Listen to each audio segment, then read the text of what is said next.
We don't believe that payments can be that much better. Okay. We think that we should build on what exists from before 50 years of evolution or revolution or what you call it. Yeah. And then, of course, we will look into other alternatives, but do not bring technology into the system if it does not serve a purpose.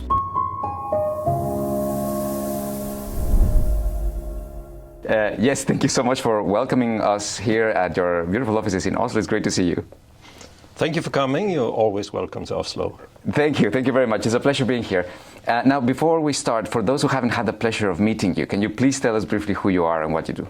Yeah, sure. So my name is Jes, a very positive name for English-speaking people. I lived here in Oslo for 25 years. Originally, I'm from Denmark. Been working with payments all my life, almost 30 years now. I know of nothing else, so please do not ask questions beyond payments, but I really enjoy what I'm working with. So today, or the last 5 years, I've been working for BankAxept, now a part of BankID and BankAxept, working with payments, card payments in Norway, basically. So having a great fun, a lot of good colleagues, very happy to be here. All right. Well, that's great to hear. Before we start, tell us a little bit more about the BankAxept. What's its core value proposition? What problem is it solving in the market? Yeah, BankAxept is like Visa and MasterCard, Diners Club, Discover, JCB, China, Union Pay. Those are all card schemes. So if you think about Visa, it works around the globe. BankAxept works only in Norway. But it's not only a card payment, right? It's kind of a setup, a scheme, as we call it, serving many needs for consumers, for merchants, for banks, for governments, for everyday life. Actually, it's not just the payment, it's everything around it. It's a set of rules, it's the guarantees, it's the smoothness, it's all the extra added values that we as a scheme may provide or can provide or do provide in Norway. Right. So, to explain it more carefully, so when you live in Norway, you get a card from your bank, which is the primary key for accessing your funds when paying in stores. And that card is a plastic card, or it can be digital, of course, but in most cases it's a physical card. In Norway, we are 5 million inhabitants. We have 7 million of those cards. So the Norwegian banks and banks in Norway who operate in Norway issue bank cards. 7 million cards, all of them do carry both the Visa brand and the BankAxept brand. Similar to Denmark with Visa Dankort, similar to France where Carte Bancaire, the domestic scheme, co-badging with MasterCard or Visa and other places in Europe. Actually, I think it's 9 places in Europe where you have domestic schemes, own domestic card schemes. So for BankAxept, we've been existing for 30 years. The first transaction was performed 30 years ago, last year. So what kind of celebration about that? When paying with those cards in stores in Norway, the merchant can decide whether they will speak to the Visa part or the BankAxept card part of the card. So it's the payment terminal in the shop who determines whether it should be a Visa transaction or a BankAxept transaction. Right. And then, of course, due to regulation, you as a consumer will have the opportunity to select as well whether you pay with Visa or BankAxept. But in most cases, the shop will choose BankAxept because it's cheap, it's stable, and it carries around some additional services, which is to your questions. What are the major benefit of BankAxept? So it's reliable. We have backup solutions, actually making it possible to perform transactions offline in the grocery stores, pharmacies, petrol stations, up to 7 days without having a connection to the host from the payment terminal. That's pretty unique. Right. In all other stores, I think it's up to 7 hours or almost a day. So if the connection, if the cable in the street is being digged by a big machine, you will still be able to perform transactions, which create a stability, reliability. So that is one of our main USPs, right? Right. All right. Now, We've seen a lot of innovation coming in the payment space thanks to technologies like open banking and open data. What has been the most impactful innovation that you've seen recently that has really transformed the way in which BankAxept delivers services? The whole thing about the digitization of payments, of course, is very interesting. So just to make it perfectly clear that BankAxept today only exists in physical cards. We only do brick and mortar payments. Right? And only pay in the stores and withdraw in the stores and deposit and so on. So we don't have an online solution for e-com or card not present in-app payments. We are not in Apple or Google yet, but we are on the move, and that is my responsibility to make BankAxept digital. Right. So there's a lot of talks about fintechs and digital payments, but it moves very slow. Right. So what the big competitors of ours have been building through the last 50 years and what we have been working on for the last 30 years is slowly evolving. All the talks about open banking, surely it's interesting, and eventually it will create competition, it will create new alternative payment solution, but it takes a long time. What we have been building through the last 30 years has not been wrong. So in order to build something that compete with that experience, smoothness, reliability, pricing, speed, everything, it's really hard.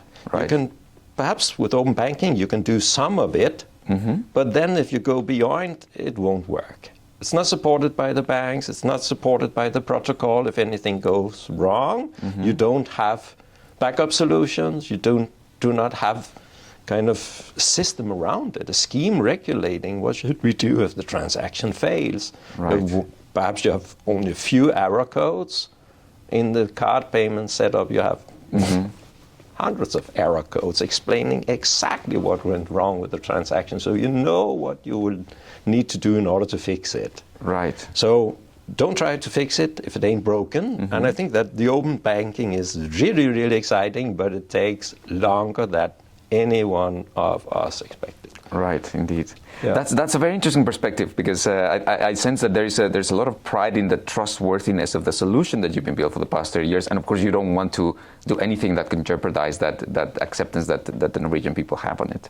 No, I mean, I used to say that we're not playing games. Right. No, this is serious business. If the payments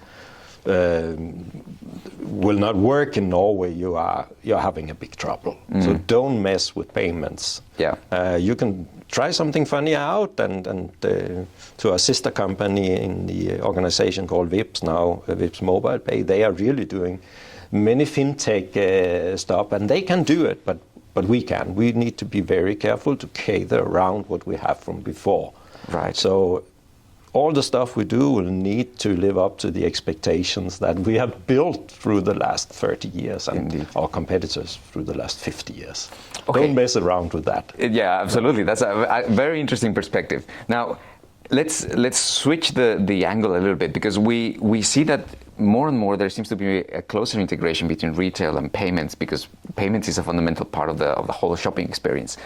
Now, help me understand, how can retailers collaborate with the BankAxept to enable more seamlessness in the way in which customers go and shop? Exactly. So there are several verticals of payments now ramping up in Norway. The biggest retailers, the biggest merchants, have built their own apps. Right. Mostly for loyalty, but then they add payment to the app. So it would be an in-app payment experience. So either you scan your goods yourself while walking around in the store, and then you check out on your mobile phone and say in-app payment, and then you just scan a QR code at the exit doors, and the doors will open for you. So that is something the merchants do in order to create a more close experience to the customer. So you'll get your benefits, you will get your loyalty points, you will get your discounts. And the three biggest merchants in Norway, so it's Norgesgruppen, Coop and Rema 1000, counts for around 40% of our transaction volumes. So they have been building their own apps and now integrating payments in those apps. And since BankAxept is only in the physical environment with physical cards, we will need to step up making in-app solutions in order to make reliable, fast, and cheap payments for those merchants in their merchant apps. Right. So that is one of the verticals that we have seen been changing dramatically through the last couple of years. So the merchants are making non-payment apps, but merchant apps, but they need payments. So then we're working together. And we actually announced last year in November that we're working together with the 3 biggest retailers in order to make a seamless payment experience in their apps. So that is one of the verticals. The other one is, of course, the Apples and Googles and Samsung and Fitbit and Garmin, those NFC-based payments where we are not present today. We will make sure that we are present, and we will make sure that the things you know from before with the backup solutions and the identification of the customer will still be valid when using other form factors than the plastic card. Right. So we are on it. Okay, it's fascinating. Now, we know that as transactions become more seamless, more frictionless, it's a huge increase in convenience for the consumer, but at the same time, it leaves less margin to identify security threats and those sort of concerns. So my question is, how is BankAxept dealing with that need for seamlessness and at the same time keeping transactions secure? Yeah. I was asked that question many years ago, and I remember that I said that you cannot get 100% security and still have the convenience. Right. But I think that there's 2 things happening. Of course, the technology is evolving, especially within the ID space, which is another part of the company I'm working in. That's why it's called BankID BankAxept. Yeah. So the solutions are getting more and more beautiful to use, more and more convenient with fingerprints and touch IDs and stuff like that. So that is a technology evolving into secure and convenience. The other part is that people are getting used to using identification. People are accepting to having an extra click or extra authentication layer in order to secure the transactions. There's a lot of talk about phishing and spoofing, and people are on the alert. Yeah. So adding the security layer is perhaps not giving a convenience in that second, but it's giving you a kind of trust, and it's giving you the ability to being calm while performing transactions. So I'm not afraid of adding security to transactions, especially not when you're in the in-app environment where it's needed, when you are shopping online, where you do have the extra time. Where you don't have the time is when you run into a train station and you will need to onboard a train and you're 2 minutes late running.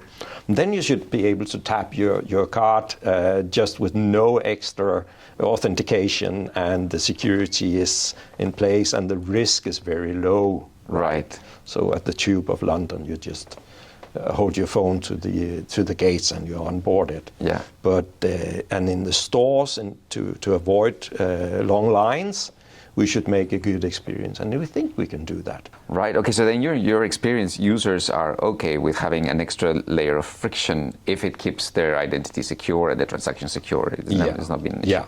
And then, because we have all these apps now, we are used to clicking at stuff. We are opening apps, we're closing apps.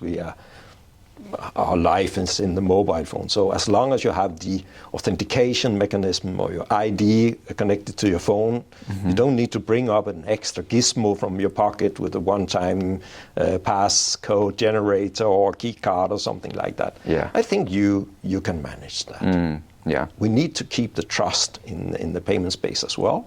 We cannot kind of give that away for too much convenience. Absolutely. Now, when it comes to collaboration with merchants and with other PSPs, what are the major hurdles that BankAxept has to go through in order to ensure that effective collaboration that exponentially grows the value proposition? Exactly. Actually, of course, we have some hurdles, but I won't call them big. So let's take big away. And what are the hurdles then? So I think that what we've been discussing earlier in this interview is the talk about digitization. Yeah. the expectations of a rapid move into the digital world.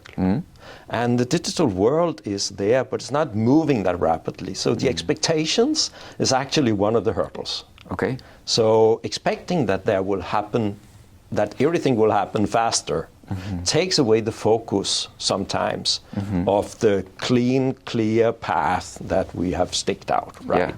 So one of the examples is the account-to-account based payments and the PSD2 regulation that was formed before I moved into BankAxept. It was 2016 or 17 that it came that everyone was talking about account-based payments. Yeah. And of course the PSPs and the merchants are thinking that, wow, account-based payments and digital payments and all that new stuff will solve a lot of problems for us and give us payments for free. Right. Which we don't believe in BankAxept. We don't believe that payments can be that much better.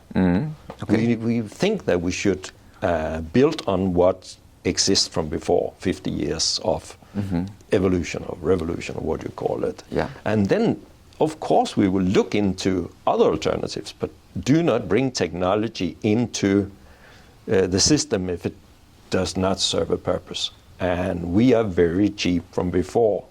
So imagine that the PSPs and the merchants can get cheaper transactions. Yeah, in some cases might, but a lower quality, I guess. Right. So the biggest hurdle, which is not big, is the interpretation of the digital world. Then some other stuff, of course, is interesting. While big players, and I mentioned big competitors before, not doing local solution. It counts for some of the PSPs as well. The very biggest PSPs of the world is unhappy adapting to local system. They would love to have the same solution for all payments in every country of the world. So we are met by some resistance, but we are backed up by the merchants. We are backed up by the merchants. They would love to have BankAxept in Norway. So when they are putting an RFI or RFP out on the new payment setup in their stores, BankAxept is in that as a prerequisite for selecting the vendors. Okay. And of course, the backup solutions we have is very, very important to the merchants. I mean, if they do not get paid, they cannot survive either. So I think that the biggest hurdle is actually the perception or the interpretation of what will be next. I have to say, it's very refreshing listening to how you view payments, because as you say, we look out and in the market we hear like there's this rush for transforming everything, for accelerated innovation, and this sort of like, yes, we will transform as we need to transform, but things work fine and they've been working fine for a long time. It's quite refreshing to hear too. Help me understand, in your view, what does the future of payments hold, and what can we expect payments to look like maybe 2, 3, 5 years from now? Yeah, so I'm really happy you call it refreshing. Usually people are calling me old and grumpy. And since I'm responsible for making our next step or the next move in payments, I should, of course, not believe in that there will be no change. Of course, there will be change. But the changes are or have been for the last 30 years very incremental and built upon the existing infrastructure. Right. So everything we see, except from some moves in the person-to-person payment space now where you're using account-to-account and the PSD2 APIs from the banks, and we saw this European payment initiative wallet called Wero doing a cross-border account-to-account transaction. So there are some moves in the digital payment space now, but the majority of the development, at least for the next 3 years, will be based on existing rails. Right. I'm pretty sure about that. We will see initiatives, but that will more be like not in the retail payment space. It would be in the account-to-account based payments where you and I as a person are transferring money, or companies are transferring money real time, and cross-border transfer, perhaps some direct debits, but mostly credit transfers. In the retail payment space, I believe that still it will be card transactions. Either they are digital or physical for a long time. Yeah. Because it's efficient, reliable, it's cheap, it's well known. But whether it's a plastic card or it's a mobile phone or if it's a watch, it really doesn't matter. The rails will stay the same for a long time because they are so good. Yeah, they work. They work. So indeed. Well, yes, thank you so much for inviting us here, and it's been really fascinating listening to your perspective. It's great always contrasting what we hear in other parts of the market, so we appreciate that very much. It was a pleasure having you here, and you're always welcome back. Thank you, Jes.